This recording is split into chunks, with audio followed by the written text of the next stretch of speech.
السلام علیکم ورحمۃ اللہ وبرکاتہ۔ برادران عزیز، الحمدللہ عید الاضحیٰ کی آمد ہے، اور اس مبارک موقع پر جو قربانی دی جاتی ہے وہ ایک اہم ترین اور ایک عظیم عبادت ہے۔ برادران عزیز، جب سرور کائنات صلی اللہ علیہ وآلہ وسلم سے صحابہ کرام رضوان اللہ علیہ مجمعین نے عرض کیا کہ یا رسول اللہ ما هذه الاضاحی، یا رسول اللہ یہ قربانی کیا ہے؟ تو سرور کائنات صلی اللہ علیہ وآلہ وسلم نے ارشاد فرمایا سنت ابیکم ابراہیم، اے صحابہ یہ تمہارے باپ ابراہیم کی سنت ہے۔ قرآن مجید کے اندر جس طرح اللہ تبارک و تعالیٰ نے وضاحت کے ساتھ ارشاد فرمایا کہ جب اللہ تبارک و تعالیٰ نے حضرت ابراہیم علیہ السلام کو خواب کے ذریعے حکم دیا کہ وہ اپنے نونہال صاحبزادے حضرت اسماعیل کو ذبح کریں، تو اس کے متعلق قرآن مجید کے اندر حضرت ابراہیم علیہ السلام اور حضرت اسماعیل علیہ السلام کے درمیان جو مکالمہ ہوا وہ قرآن مجید کے اندر بیان کیا جاتا ہے۔ یہاں پر واقعہ نگاری مقصود نہیں ہے، بلکہ قربانی کی اصل وجہ کیا ہے وہ بیان کرنا مقصود ہے کہ جب حضرت ابراہیم علیہ السلام نے اپنے صاحبزادے سے پوچھا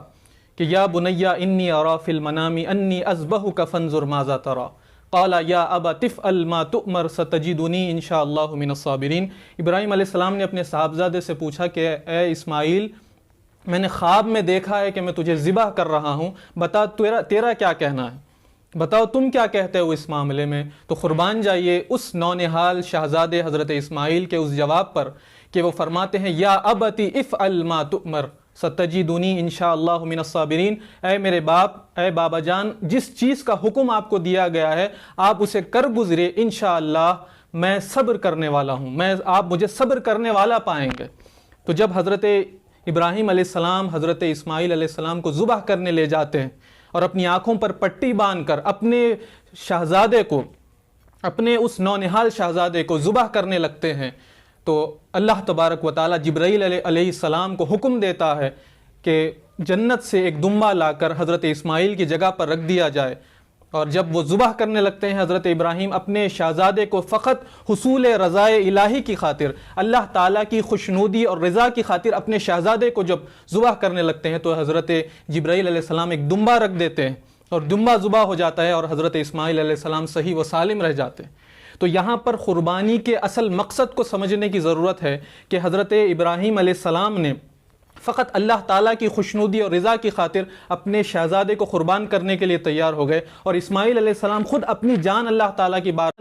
کی بارگاہ میں نظر کرنے کے لیے تیار ہو گئے۔ تو ہمیں قربانی کے اصل مقصد کو سمجھنا چاہیے۔ اللہ تبارک و تعالیٰ قرآن مجید میں ارشاد فرماتا ہے لن ینال اللہ لحومها ولا دماؤها ولکن ینالہ التقوی منکم، کہ تمہارا یہ قربانیوں کا یہ گوشت، یہ خون اللہ تعالیٰ تک نہیں پہنچتا، بلکہ اللہ تعالیٰ تک جو چیز پہنچتی ہے وہ تمہاری نیتیں ہیں، وہ تمہارا تقوی ہے، وہ تمہارا اخلاص ہے۔ تو یہاں پر ہمیں قربانی کے اصل مقصد اور اس کی اہمیت کو سمجھنے کی ضرورت ہے۔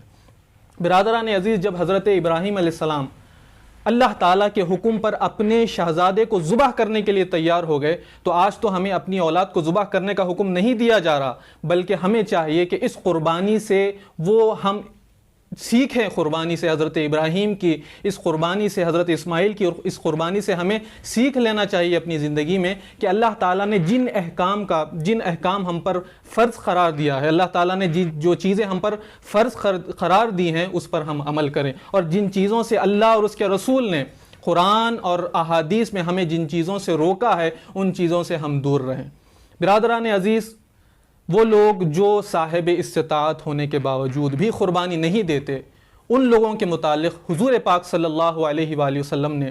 ارشاد فرمایا کہ وہ لوگ جو صاحب استطاعت ہونے کے باوجود بھی من وجد سعۃ فلم یضحی لا یقربن مصلانا، وہ لوگ جو صاحب استطاعت ہونے کے باوجود بھی قربانی نہیں دیتے ہیں، حضور پاک صلی اللہ علیہ وسلم نے فرمایا کہ ہماری عیدگاہوں سے دور رہو۔ یعنی سرور کائنات صلی اللہ علیہ وسلم وہ لوگ جو صاحب استطاعت ہونے کے باوجود بھی قربانی نہیں دیتے ان سے ناراضگی کا اظہار فرماتے ہوئے یہ ارشاد فرما رہے ہیں کہ اگر تم قربانی نہیں دو گے صاحب استطاعت ہونے کے باوجود بھی تو دور رہو ہماری عیدگاہوں سے، قریب نہیں آنا، ہمارے مصلی سے، ہماری عیدگاہوں سے جہاں پر عید کی نماز ادا کی جاتی ہے اس سے دور رہو۔ تو اس سے پتہ چلتا ہے کہ اللہ اور اس کے رسول کے نزدیک وہ لوگ جو استطاعت ہونے کے باوجود بھی قربانی نہیں دیتے، وہ لوگ یہ عمل اللہ تعالیٰ کو کس قدر، اللہ اور اس کے رسول کو کس قدر ناپسندیدہ ہے۔ اور برادران عزیز، ایک اور بات، الحمدللہ تمام حضرات قربانی تو دیتے ہیں، لیکن ایک اور بات یہاں پر عرض کرنا ہے، وہ یہ کہ قربانی کے ساتھ ساتھ ہمیں صفائی ستھرائی اور پاکی کا بھی خاص خیال رکھنا ہے۔ دیکھا یہ جاتا ہے عموماً لوگ جب قربانی دیتے ہیں اور قربانی سے جو ویسٹیج نکلتا ہے وہ سڑکوں پر ڈال دیتے ہیں، روڈوں پر ڈال دیتے ہیں، باہر گھروں کے باہر ڈال دیتے ہیں، جس سے بہت ناپاکی، بہت گندگی پھیلتی ہے اور جس سے بہت بدبو پھیلتی ہے۔ اور خصوص کر چونکہ یہ ایک بارش کا موسم ہے اور نہ صرف ہمارے شہر حیدرآباد میں بلکہ اطراف و اکناف میں بھی مسلسل کچھ دنوں سے بارش ہو رہی ہے، تو ہمیں خاص صفائی اور ستھرائی میں بھی مسلسل کچھ دنوں سے بارش ہو رہی ہے تو ہمیں خاص صفائی اور ستھرائی کا خیال رکھنا ہے۔ اللہ تعالیٰ صفائی اور ستھرائی کو پسند فرماتا ہے۔ وہ لوگ جو طاہر ہوتے ہیں، وہ لوگ جو پاک اور صاف ہوتے ہیں، اللہ تبارک و تعالیٰ، وہ لوگ جو مطہر ہوتے ہیں، اللہ تبارک و تعالیٰ انہیں پسند فرماتا ہے۔ لہٰذا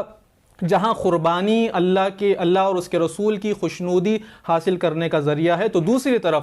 صفائی اور پاکی بھی اللہ اور اس کے رسول کی خوشنودی حاصل کرنے کا ذریعہ ہے۔ لہٰذا سنی یونائٹڈ فورم آف انڈیا کی جانب سے میں تمام شہریوں سے اس بات کی اپیل کروں گا کہ اس عید الاضحیٰ کے موقع پر جب آپ قربانی ادا کریں تو صفائی اور ستھرائی کا خاص خیال رکھیں کہ حضور نے فرمایا الطہور شطر الایمان، پاکی آدھا ایمان ہے، تو لہٰذا صفائی کا بھی خاص خیال رکھیں۔ GHMC کی جانب سے جو پلاسٹک بیگز آپ کو دیے جاتے ہیں، جو ویسٹیج جو نکلتا ہے قربانی سے، اور اس میں ڈال کر GHMC والوں کے حوالے کریں، اپنے معاشرے کو گندہ نہ کریں۔ اس بارش کے موسم میں اگر ہم صفائی اور ستھرائی کا خیال نہیں کریں گے تو یہ بہت ساری جان لیوا بیماریوں کے پھیلاؤ کا سبب بن سکتا ہے۔ لہٰذا اس پر غور کریں۔ اللہ تعالی ہم تمام کی قربانیوں کو قبول فرمائے۔